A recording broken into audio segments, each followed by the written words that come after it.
আসসালামু আলাইকুম রহমতুল্লাহ। আজকের ক্লাসে আমরা শিখব ৩ নাম্বার মাখরাজের হরফ দুইটা গইন খ। এই দুই হরফের উচ্চারণ দিয়ে আমরা পড়া শিখব ইনশাআল্লাহ। তো চলেন কথা না বলে ক্লাসটি শুরু করি।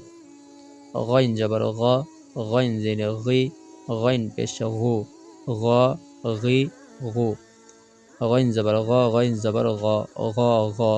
গইন জবর গ, গইন পেশ গু, গ গু। গইন জবর গ, গইন জের গি, গ গি।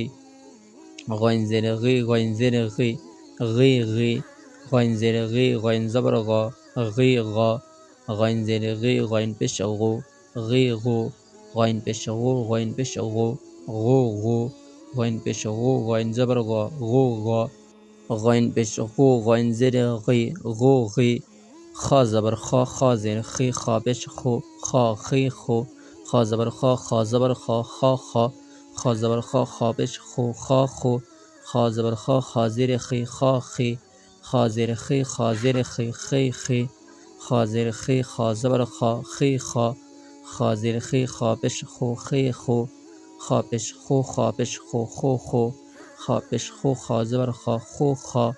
খ পেশ খু, খ জের খি, খু খি। আশা করি প্রত্যেকে ক্লাসগুলো মনোযোগ দিয়ে দেখবেন এবং বুঝবেন। যদি আপনারা ক্লাসগুলো মনোযোগ দিয়ে দেখেন তাহলে সহজে কোরআন শিখতে পারবেন ইনশাআল্লাহ, আশা করা যায়। প্রত্যেকে মনোযোগ দিয়ে দেখবেন। ভালো থাকবেন সবাই। আসসালামু আলাইকুম।